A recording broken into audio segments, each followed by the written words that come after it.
ਅਕਸਰ ਹੀ ਪੰਜਾਬ ਪੁਲਿਸ ਦੇ ਕਈ ਕਰਮਚਾਰੀਆਂ ਦੀਆਂ ਗਲਤ ਕਰਤੂਤਾਂ ਕਰਕੇ ਪੰਜਾਬ ਪੁਲਿਸ ਚਰਚਾ ਦਾ ਵਿਸ਼ਾ ਬਣੀ ਰਹਿੰਦੀ ਹੈ। ਪਰ ਪੰਜਾਬ ਪੁਲਿਸ ਦੇ ਕਈ ਕਰਮਚਾਰੀ ਅਜਿਹੇ ਵੀ ਨੇ ਜੋ ਹਮੇਸ਼ਾ ਹੀ ਪੰਜਾਬ ਪੁਲਿਸ ਦਾ ਨਾਮ ਰੋਸ਼ਨ ਕਰਨ ਵਿੱਚ ਲੱਗੇ ਰਹਿੰਦੇ ਨੇ।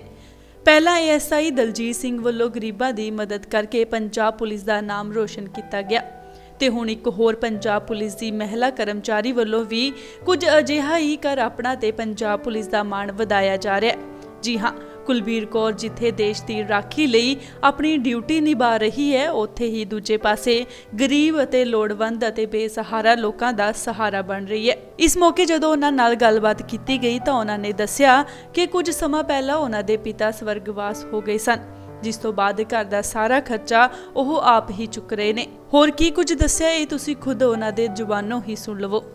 ਲੋੜਵੰਦ ਪਰਿਵਾਰਾਂ ਦੀ ਸਹਾਇਤਾ ਕਰਨ ਵਾਸਤੇ ਮੈਂ ਅਪ੍ਰੈਲ ਮਹੀਨੇ ਦੇ ਸਟਾਰਟ ਕੀਤੀ ਸੀ ਇਹ ਸੇਵਾ।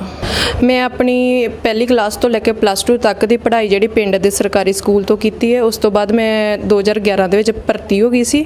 ਫਿਰ ਮੈਂ ਆਪਣੀ ਪ੍ਰਾਈਵੇਟ ਜਿਹੜੀ ਸਟੱਡੀ ਉਹ ਕੰਟੀਨਿਊ ਰੱਖੀ, BA ਤੇ MA ਕੀਤੀ ਹੋਈ ਹੈ। ਸਰਕਾਰੀ ਸੀਨੀਅਰ ਸੈਕੰਡਰੀ ਸਕੂਲ ਸੀ ਜਿਹੜਾ ਕਿ ਪਿੰਡ ਮਾੜੀ ਮਿੱਗੇ ਮੇਰੇ ਖੁਦ ਦੇ ਪਿੰਡ ਦੇ ਵਿੱਚ ਹੈ। +2 ਤੱਕ ਦਾ ਸਕੂਲ ਹੈ ਤੇ ਮੈਂ ਉੱਥੇ ਆਪਣੇ ਪਿੰਡ ਹੀ ਪੜ੍ਹੀ ਹਾਂ।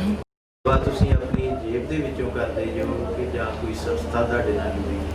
ਹਾਂਜੀ ਵੀਰ ਜੀ, ਮੈਂ ਆਪਣੇ ਕੋਲੋਂ ਵੀ ਕਰਦੀ ਹਾਂ। ਪਹਿਲਾਂ ਮੈਂ ਇਕੱਲੀ ਨੇ ਸਟਾਰਟ ਕੀਤਾ ਹੋਇਆ ਸੀ, ਪਰ ਹੁਣ ਮੈਨੂੰ ਕੁਝ ਵੀਰਾਂ ਦੀ ਸਪੋਰਟ ਮਿਲ ਰਹੀ ਹੈ ਤੇ ਪਰ ਫਿਰ ਵੀ ਮੈਂ ਆਪਣੇ ਨਾਲ ਮਤਲਬ ਕਿ ਉਹਨਾਂ ਦੀ ਸੇਵਾ ਦੇ ਨਾਲ ਨਾਲ ਆਪਣੇ ਕੋਲੋਂ ਵੀ ਕਰ ਰਹੀ ਹਾਂ।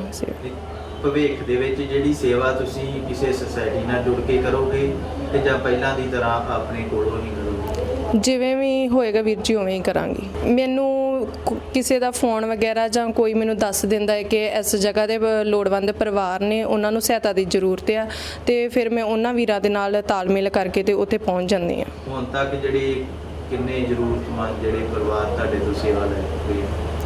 ਕਾਫੀ ਪਰਿਵਾਰ ਆ ਜਿਨ੍ਹਾਂ ਨੂੰ ਮੈਂ ਸਹਾਇਤਾ ਦੇ ਚੁੱਕੀ ਹਾਂ।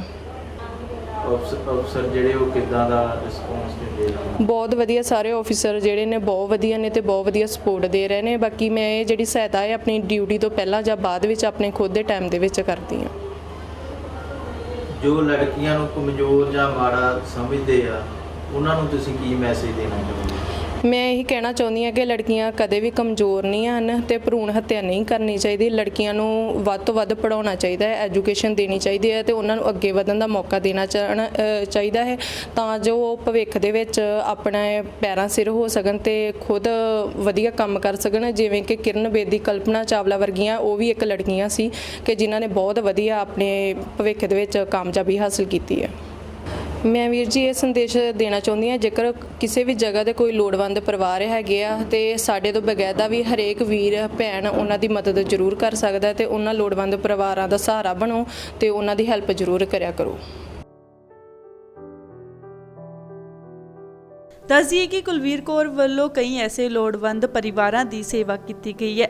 ਕੁਲਬੀਰ ਕੌਰ ਵੱਲੋਂ ਕਈ ਅਜਿਹੀਆਂ ਜ਼ਰੂਰਤਮੰਦ ਵਸਤਾਂ ਜਿਵੇਂ ਕਿ ਰਾਸ਼ਨ, ਕੱਪੜੇ, ਘਰ ਦੇ ਬਰਤਨ ਅਤੇ ਕਈ ਹੋਰ ਵਸਤਾਂ ਲੋਕਾਂ ਤੱਕ ਪੁੱਜਦਾ ਕੀਤੀਆਂ ਨੇ। ਆਪਣੀ ਨਿੱਜੀ ਕਮਾਈ ਵਿੱਚੋਂ ਜੋ ਹਰ ਕਿਸੇ ਦੇ ਵੱਸ ਦੀ ਗੱਲ ਨਹੀਂ, ਇਸ ਤੋਂ ਇਲਾਵਾ ਆਪਣੀ ਮਾਤਾ ਨਰਿੰਦਰ ਕੌਰ ਨਾਲ ਖੇਤਾਂ ਵਿੱਚ ਕੰਮ ਕਰਨ ਅਤੇ ਘਰ ਵਿੱਚ ਰੱਖੇ ਪਸ਼ੂਆਂ ਦੀ ਸਾਂਭ ਸੰਭਾਲ ਵੀ ਕਰਦੇ ਨੇ। ਅਸੀਂ ਜੀ ਬਹੁਤ ਖੁਸ਼ ਹਾਂ। ਮਹਾਰਾਜ ਚਲੋ ਪਰਮਾਤਮਾ ਇਹਨਾਂ ਨੂੰ ਤਰੱਕੀ ਬਖਸ਼ੇ। ਜਿਹੜੇ ਮਹਾਰਾਜੇ ਭੈਣ ਭਰਾਵਾਂ ਦੇ ਨਾਲ ਰਲ ਕੇ ਸੰਯੋਗ ਕਰਨ ਦਾ ਆ, ਬਹੁਤ ਵਧੀਆ। ਤੁਹਾਨੂੰ ਕਿਵੇਂ ਦਾ ਲੱਗਦਾ? ਸਾਨੂੰ ਜੀ ਬਹੁਤ ਵਧੀਆ ਲੱਗਦਾ ਹੈ। ਸਾਡੀ ਬੇਟੀ ਸਾਡੇ ਬਹੁਤ ਨਾਂ ਵਧੀਆ। ਇਹਨਾਂ ਦਾ ਜਿਹੜਾ ਸ਼ੁਰੂ ਤੋਂ ਨੇਚਰ ਜਿਹੜਾ ਉਹ ਕਿਹੋ ਜਿਹਾ ਸੀ? ਹਾਂਜੀ, ਬਹੁਤ ਸ਼ੁਰੂ ਤੋਂ ਹੀ ਇਹਨਾਂ ਨੂੰ ਇਹ ਹੁੰਦਾ ਸੀ ਵੀ ਮੈਂ ਹਰ ਇੱਕ ਦੇ ਨਾਲ ਮੇਲ ਮਿਲਾਪ ਖੁਸ਼ ਰਵਾਂ, ਖੁਸ਼ ਰੱਖਾਂ।